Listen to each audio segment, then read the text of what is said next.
Good evening, Malaysia and followers from around the world. The Malaysia My Second Home program, which was started in 2002 to allow foreigners to stay in Malaysia for a long period of time, is now facing a new set of rules. It has come under tremendous fire from everyone, including the Sultan of Johor himself. The new criteria has upset many stakeholders, including the participants, because it has made it almost impossible to fulfill.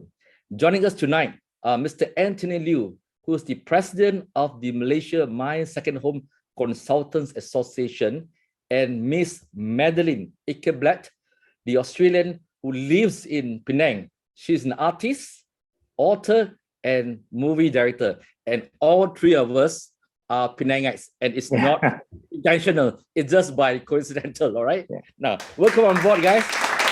Hi, thank you, Chunwai. All right, we will start the conversation by asking both of you, what was your reaction when the government announced this new set of rules? Ladies first.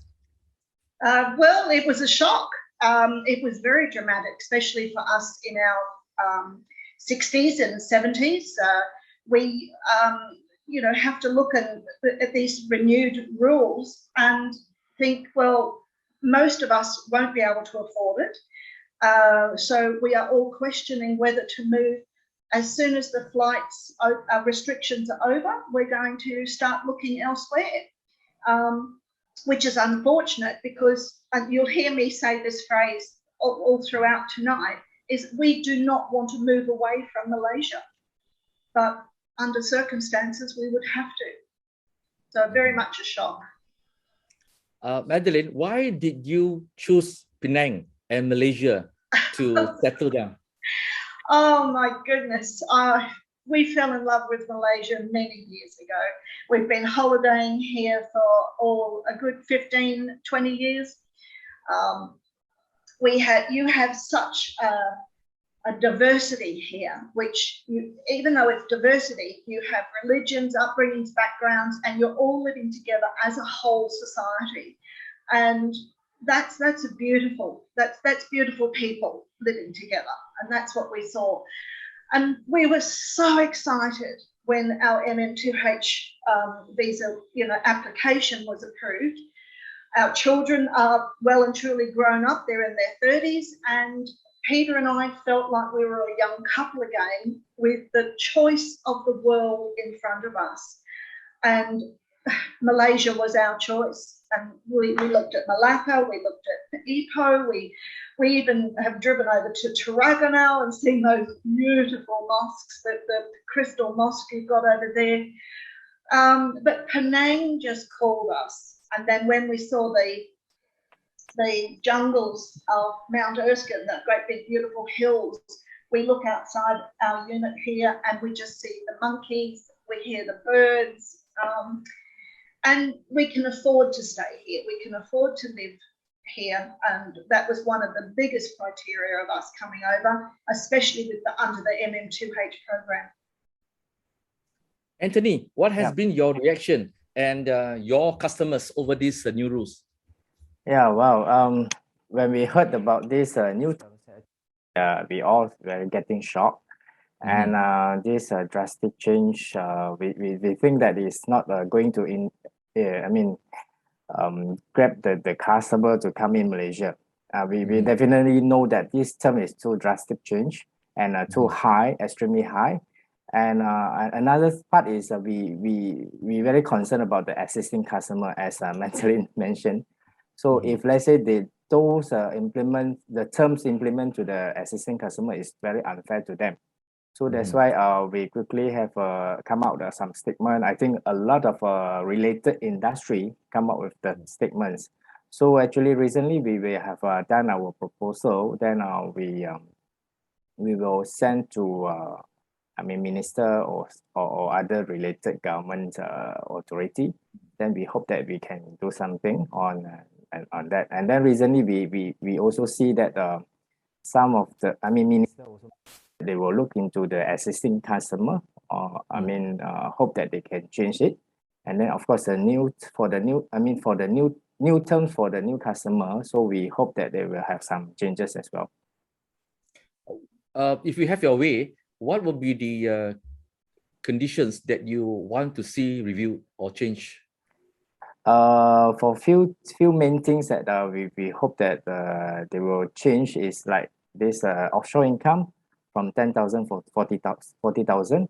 So this is very quite unreasonable, because if for those feedback from our customer or other agents or other members, they mentioned, if let's say I have 40,000, I have many countries to choose, not necessarily come to Malaysia, right? So and this is very high-end customer, then they might have other choice to developed country, not to Malaysia.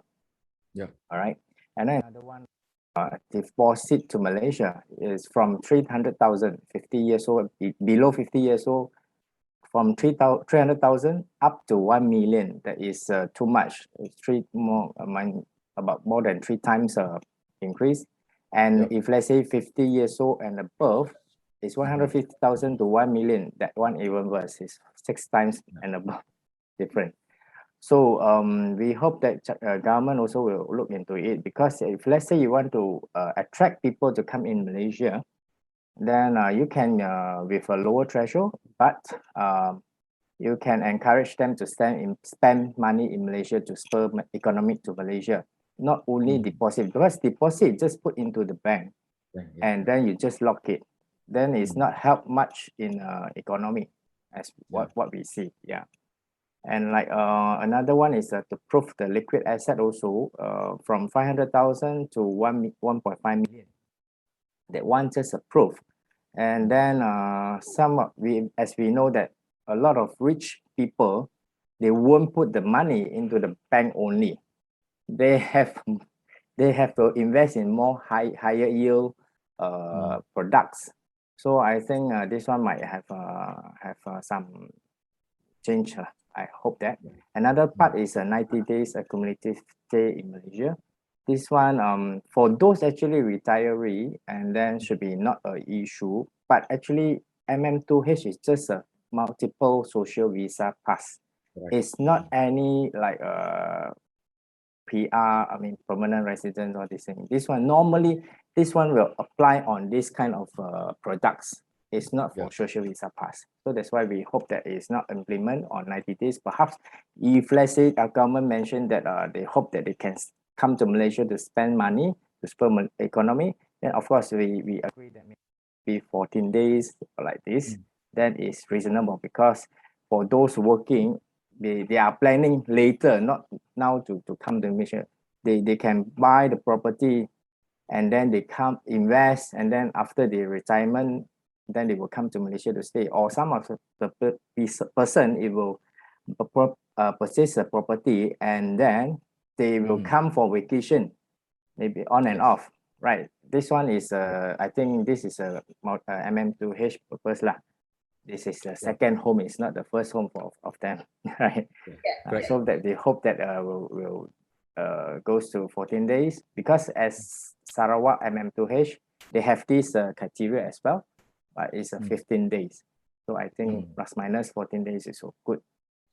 Yes. You know, Anthony, I can see that the whole objective has not been properly thought of, because there can be different programs for different kind of participants.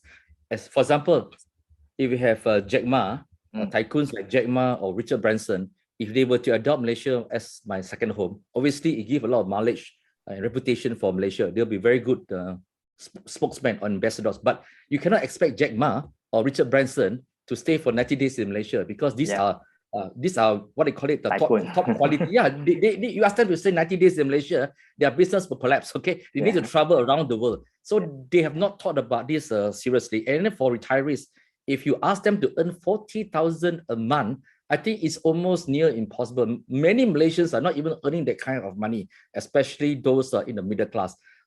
Maddie, how does this 40,000 criteria affect you as a participant? Oh, very dramatically. It's just got to the point where we will have to move. But I think you're you're looking at the amount of retirees that are coming and have been living in Malaysia for the last 10 and 15 and 20 years, even prior to the MM2H program itself. We're all, like I'm in my 60s, my husband's in his 70s.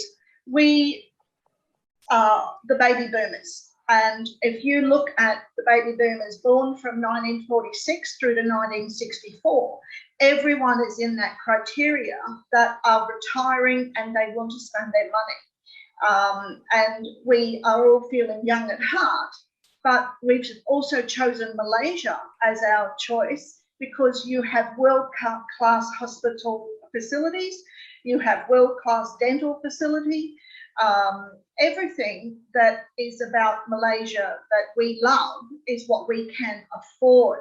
And we all have to be aware as we're getting older that we will have to maybe have a knee replacement or maybe have to have a hip replacement or the unfortunate heart operation or anything like that. Well, we've chosen Malaysia as that because as our retirement, because you do have the world-class facilities backing you. And that's important. If you take that away from us by increasing things to out of reach money-wise, financially, then we're going to be taking those to other countries. And you've still got a lot of the baby boomers still coming through that you could capitalise on. Restaurants, jewelers, hairdressers, chiropractors, everything. And when we holiday around Malaysia. We go to Langkawi. We pop over to Kuching. There are so many different things that we spend our money here in Malaysia, and you will lose all that revenue because we'll have to move. Correct. I just want to share some information with followers who are watching this program tonight. These are the figures because MM2H is a low-hanging fruit. Malaysia is obviously struggling to put its economy on track. And like most countries after the COVID-19 pandemic, we are still fighting this raging pandemic and revenue of all countries have dropped. Just to share with you a figure, this is a figure which I have just picked up from the MM2H program.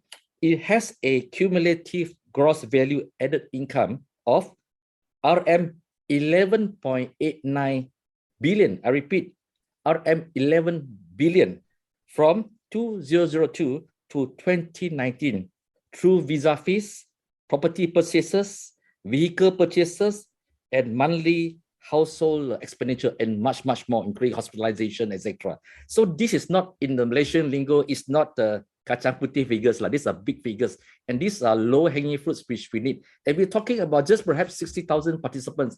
It's not like millions of unskilled foreigners, which has actually flooded Malaysia. And many will say that it's much more easier for low-income or zero-income illegals to come into Malaysia than these prize participants who have led a very good life and stable life in Malaysia. Obviously, that people like Medi chose Malaysia because that many of us speak English, and there's this long association with the Australians, with the British, and we have that competitive edge if compared to Vietnam, Thailand, or other countries because they may lack that ability to speak English. But Anthony, you also specializes in getting foreigners to join this program from China. What are these quality participants? What do they like about Malaysia? Anthony? Well, for Chinese, as we know that a lot of people, they like to send their children to here for study, for education.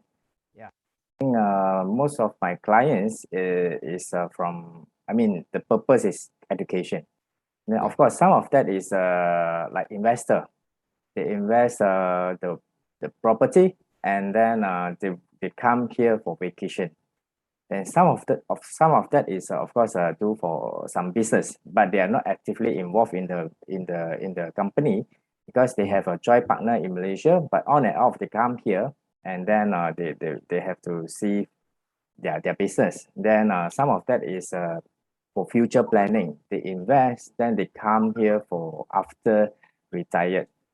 Some of my clients, they really bought the property, but now they rent out But after their retirement, then they will come back. I mean, come to Malaysia for long stay. So they have a few purpose to come to Malaysia, especially for the Chinese. Anthony, why is Johor such an important destination for Chinese MM2H participants? Even the Sultan of Johor has spoken up so strongly against this new criteria. Why is Johor so important? As we know that Johor, they have some big planning like Iskandar, and then they have some Chinese investor like Country Garden, and then R&F. They have a big investment in Malaysia, and then they have attract a lot of Chinese to come. I mean, to purchase their property in Malaysia. As I know, after these new terms come out, then a lot of people, they are going to terminate their booking or their purchase. So that's why this one is badly affected Johor economy. Of course, not only Johor, as well, a lot of overhangs property as well, because we know that Hong Kong is another target of this program. As we know that Hong Kong, they have some issue, then they would like to bring their children to Malaysia for international school. So Hong Kong, they like KL, Klang Valley area and Penang. So I think this few area is very badly affected. Obviously, Johor is also strategic for many buyers and participants because they can just cross over to Singapore. It's expensive to buy houses in Singapore, but it's much more easy to stay in Johor. Once the RTS link is up, it's just 15 minutes of traveling from Johor to Singapore. So it makes sense. Obviously, if you look at this whole thing, the decision is made without looking at other sectors. Other sectors which would benefit. Property is one of them, and of course the food and beverages business, the linkages and so forth. There have been 3 cases which actually has affected properties in Johor. One was, of course, when the previous government under Dr. Mahathir, he was very much against the purchase of selling houses in Johor to foreigners, especially to Chinese. And of course, then they have the pandemic, the COVID-19 pandemic, which gave Malaysia a very bad name that, look, it's not a safe place to live in. And now we have the third problem, these new rules and new changing. Our problem is we keep on changing the goalposts. So if I were to buy a house that's worth 3 million, 5 million in Malaysia, which is actually very small for many people from China, they will ask themselves this question: why do governments, new prime ministers, new governments keep on changing the rules? So it's very difficult for anyone to put money. Maddie, what kind of property or investment you have done or would want to put in Penang, for example? Well, we when we first moved over here, we rented 2 properties, one for my art studio and one for us to live in. So we sort of rented off local Malaysians. We thought about property buying. We looked all over the place. We weren't too sure where we wanted to. We even actually have driven to Malacca many times and thought it would be nice to have a property, to purchase a property over there as a holiday. I mean, even though most people would say, well, you're already holidaying in Penang. Well, we live in Penang. This is our home. We sold everything in Australia. We brought all our furniture over.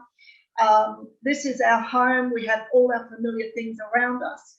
So purchasing a property would be a holiday unit. And that's why we looked at places like Malacca and Langkawi. But it's just been one of those things. We've been here nearly 5 years. We don't make quick decisions. It, took a little while. And then the pandemic hit, and of course we can't go anywhere. So literally for the last, since March 2020, we haven't been able to go very far at all. Now this back step, I think we won't invest now. Because we can't guarantee that we would be able to stay and afford to stay. We'll just keep renting until we can. But to be honest with you, we have lost a little bit of faith in the system, which is unfortunate.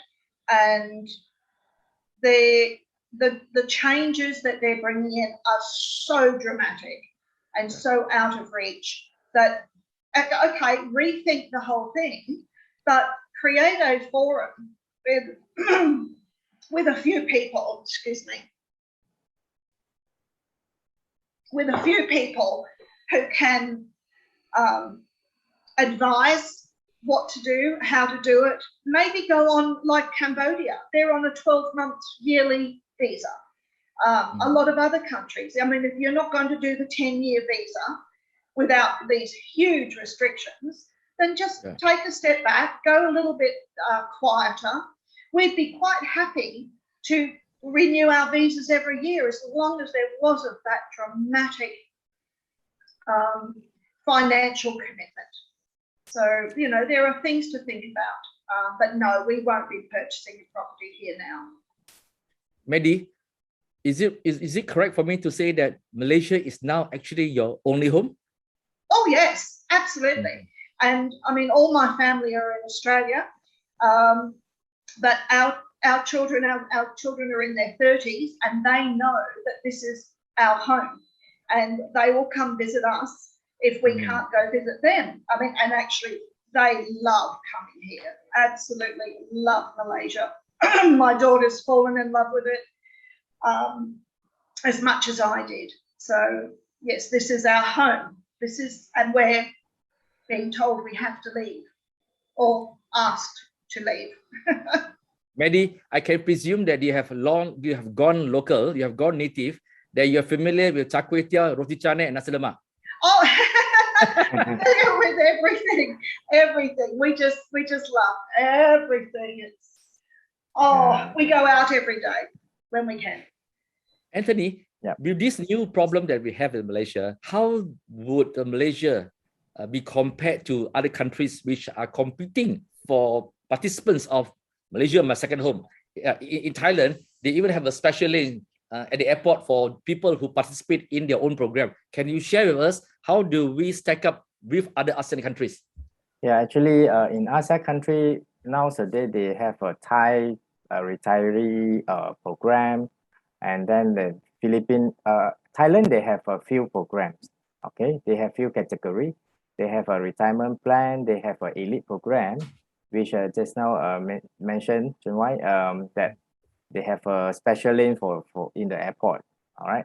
Actually, the Malaysia My Second Home also have a special lane, but they don't have a this limousine to pick up only. All right. Oh, limousine to pick her up in Thailand. In Thailand they have a special. Wow. Yeah. All right. Okay. Then Philippines also have their own program, and Indonesia as well, as they have a attractive program as well. Of course, normally we will compare with, because everything is quite similar. So we can see that Thailand is much lower. And of course, as like MM2H, the previous terms, is still attractive because it's not much different. Even though Malaysia My Second Home, the previous term, slightly higher, but still affordable. I think Madeleine is quite agree, right? So that's why it's still attractive. And last time we also gave a 10 years visa. Now it's been 5++. I think Thailand is giving the 5++, as KDM mentioned that they refer to Thailand and Philippines. From point of view, we know that government picked some of the extreme high point to the new terms, and include some of the higher terms in our new term. So I make it everything is in the high side.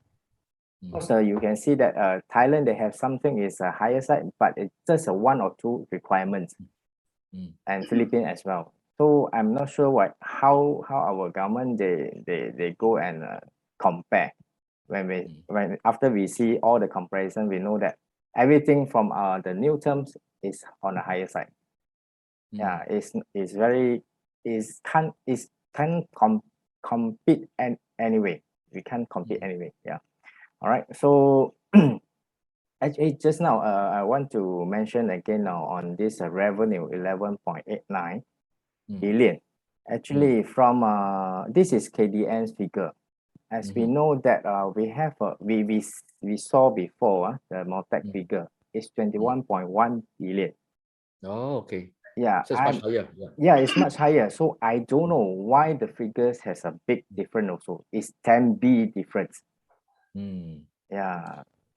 Anthony, Yeah. why is it that Chiang Mai has become a very attractive place for retirees? A lot of my friends even said, John, I think we should all retire in Thailand. Look at the kind of health facilities for old people. People from Europe has come to stay in Thailand because the healthcare facilities for retired people are very good in Chiang Mai. Fine weather, fine food. And you know, the Asians pay a lot of respect to older people. I'm sure many will be able to vouch that a lot of in Asia, your children take care of you until you pass away. But of course, a lot of this has also changed in even in Asian countries because that many of the Asian children are finding it even hard to take care of themselves, and medically sometimes it's not possible to take care of your parents. But it is better for them to stay in a medical facility. Why has Thailand been able to push that line so well that when you look on YouTube, you look on the social media, they practically bombard you with all these kind of facilities, which is really lacking in Malaysia. Why is Thailand very strong in this category for retirees, Anthony? Yeah, as mentioned, they have a friendly terms, honestly.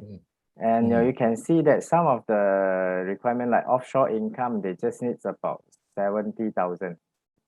No, offshore income just about 8,000 only. Ringgit Malaysia is a 65 Thai bucks. Okay.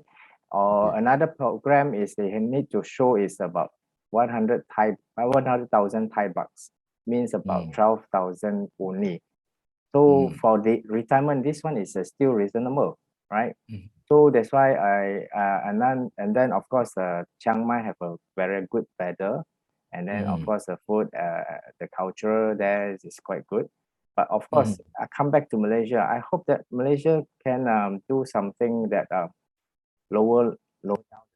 So and then of course Malaysia also is a very good country because we have a multiracial, multi-language, multicultural. I think some of the people like English, they come here can speak English, or Chinese, they come here can speak Mandarin or and Cantonese or Hokkien or Hakka.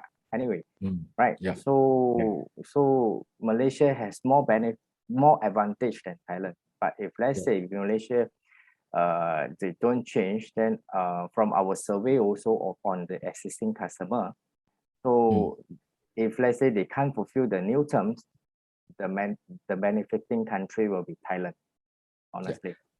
Obviously, that Malaysia has got the best offer because we have very rich diversity. It is a safe place. You can walk up quite safe, and food is easily available. As you said, their language is obviously the most important for the Australians. For those people from Europe coming here, they get really good weather and the ability to talk to each other and talk to the locals. Most Malaysians are able to speak language in one way or another. And it's the same with participants from China or Hong Kong. They can actually immerse themselves and adjust to the local conditions almost overnight. But of course, the Home Ministry has also said some things which are quite fair. There has been abuses. They mentioned at least 8,000 old people who do not fulfill these conditions, and there has been abuses of such cases. So what is your take, Madeleine and Anthony? Perhaps Madeleine can talk about people who abuse these cases, and as a result, it has placed difficulties for people like you who really fulfill the conditions. What's your view on this? Well, we automatically call those people trolls because they do go under the system and they will abuse it to their own benefit. And there will always be trolls around the world, no matter what system or what program, someone will always try and break it. I think you will have to step on those people. You will have to be a little bit stronger and just sort of start weeding them out. But I don't know how the government plans to do that. But it should be done. And of course, not all 7 or 8,000 of those people are going to be caught. There's going to be quite a few that will still slip through the net and will still, you know, live under the radar.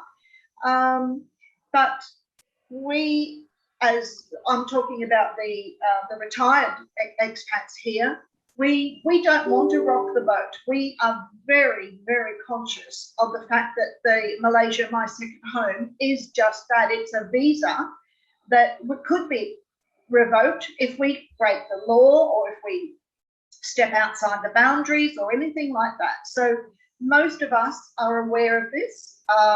The trolls, I'm not too sure who they are. I frankly do not know anyone that's living under the radar, which is in the community that I am with, the art community and all that type of stuff. But the government does have to do something, understandably, because this is not a free ride and it should never be treated as one. Anthony, in your engagement with the Home Ministry and authorities, what were the concerns that they highlight to you guys?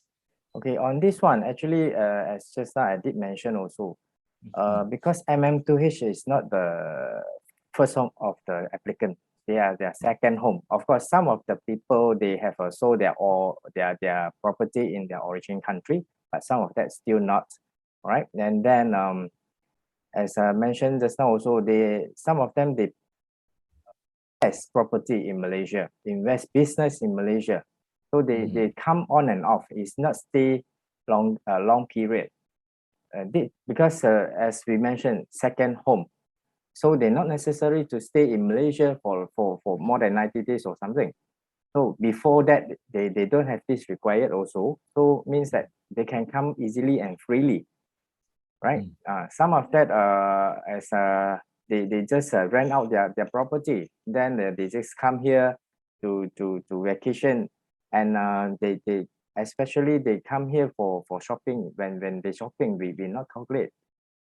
Yeah, so that's why this group of people, they are not really abuse the terms. Is unfair to them because they have because the terms then mention that they need to stay in Malaysia, right? Then and it's freely for them to travel in and out.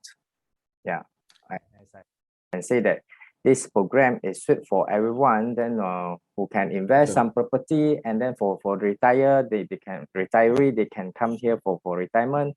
And for education, they come here for education. So they have a multi-purpose to push up the economy.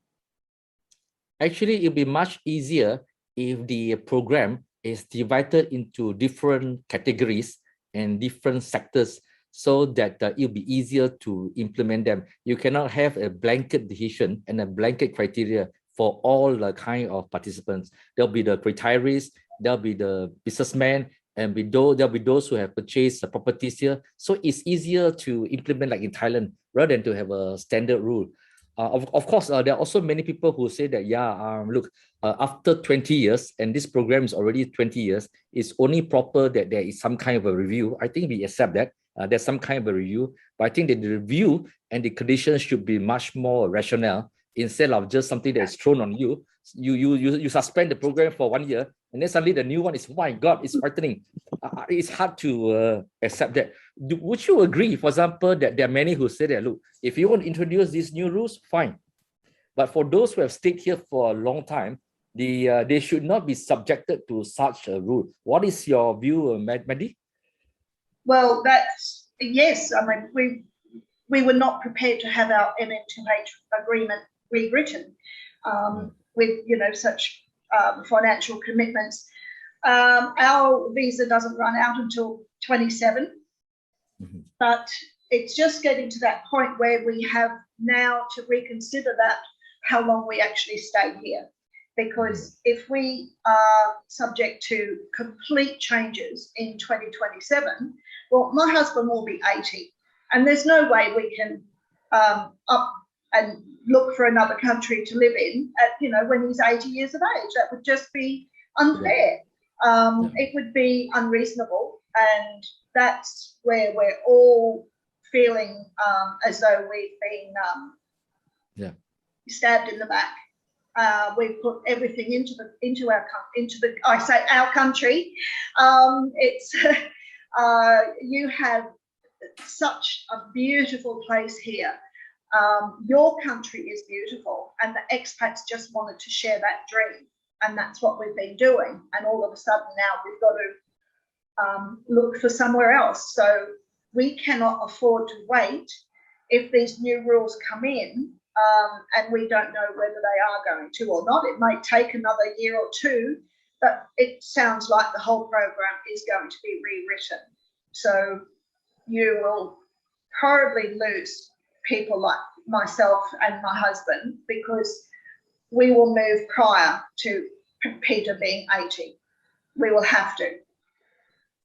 Maddie, you move around this expats community in Penang, people who are participants of this program. In your circle of friends, what countries do they come from besides Australia? Yeah, well, everywhere. England, France, Germany, Japan, South Africa.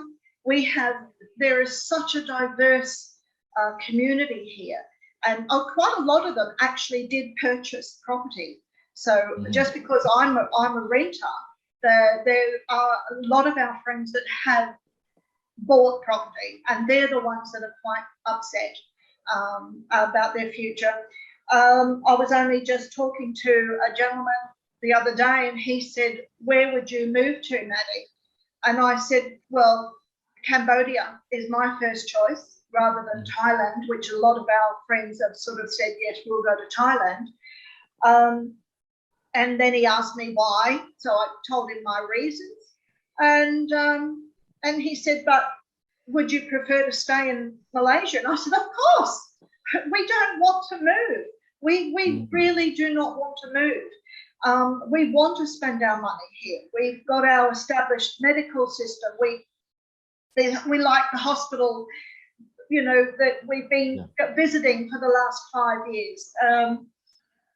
So if we have the choice, we do not want to move.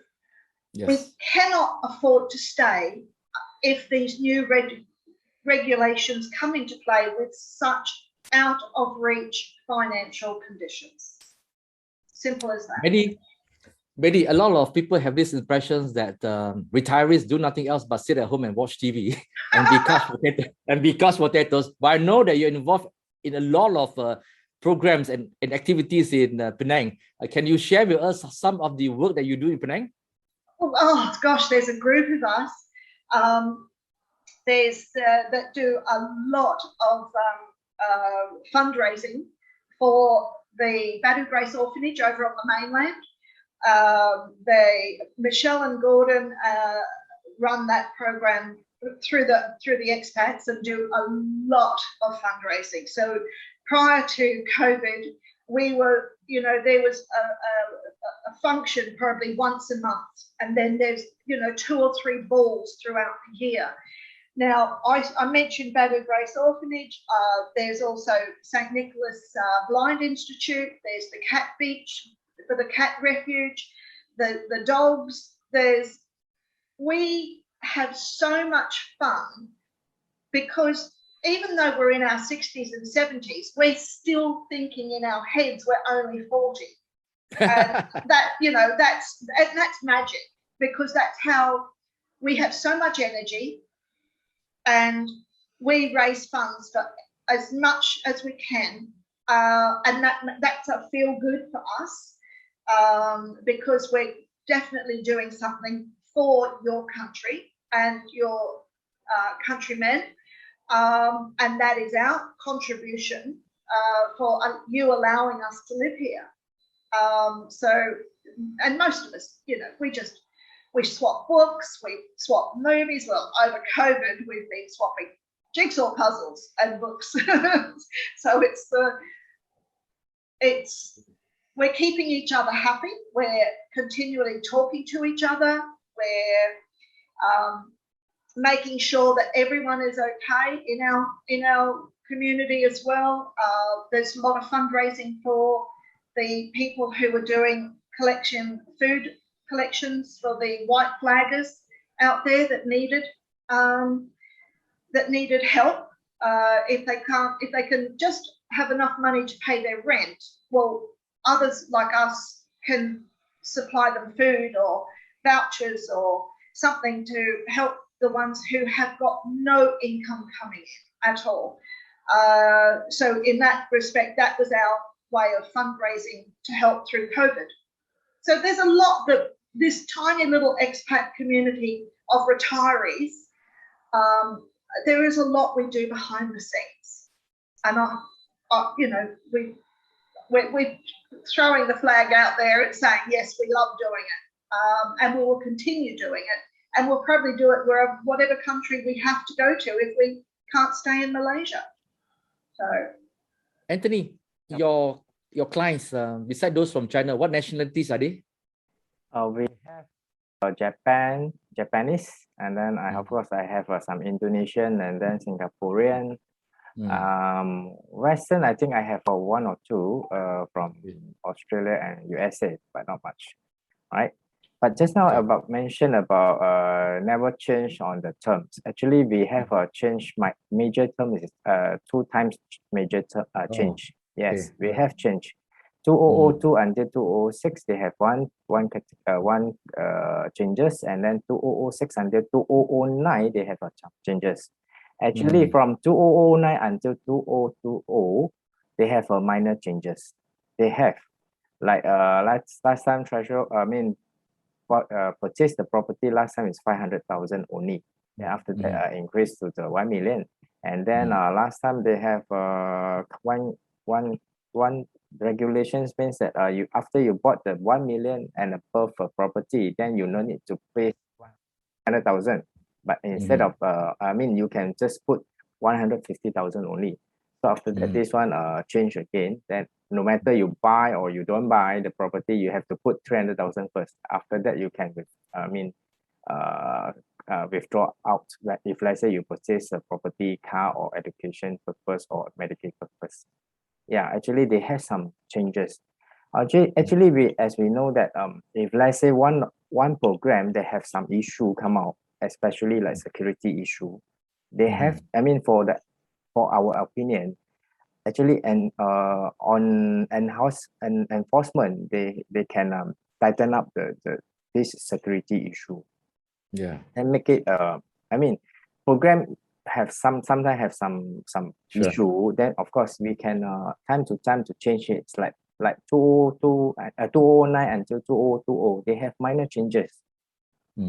So I think this one, but of course now the government said there is enhanced. So we also welcome the enhanced program. correct. Of course, with the reasonable changes as what we mentioned in the earlier, reasonable changes and then acceptable range. That is okay for the participant and then for the potential client. But of course, for existing one, we hope that government still will maintain the old terms for them, because Okay. really they already contribute to Malaysia already. Yeah. Madeleine and Anthony, I'm going to wrap up this program. I want both of you to give your direct message to the Prime Minister or the Home Minister who will be watching this program. If they don't watch it, I will send it to them. So this is your pitch to them, directly to them. Madeleine, you have your say, and then followed by Anthony. Please make an appeal, a direct appeal to the powers that be. And Betty, please. Well, I hope you're listening. I think we all understand the absolute need to help build the Malaysian economy back up. We understand that because the whole world is in that same situation. I think if we can form a small forum of people who in the departments of economy, the business departments, the tourism, I think if you can speak to everyone and just work out the fundamental and lateral aspects of the MM2H program, and hopefully it becomes favourable for, I'm speaking for us retirees. And I know there are other segments of the MM2H, and maybe if they could be split into separate segments, then we would all quite happily, please let us stay in Malaysia. Anthony? Yeah. Okay. Actually, we are very welcome the reactive program. Actually, yeah. And then we know that this MM2H program also a national recovery under this national recovery plan. So we hope that our government change enhance the program. We are welcome and with a reasonable change and acceptable range, right? So if too high, honestly, we have our own calculation. If let's say too high, our stakeholder, I mean our member, is no confidence to promote Malaysia, and you will see that the figure will be very low, and this one is not going to stimulate our economy as well. So if let's say too high, then it won't success the national recovery plan.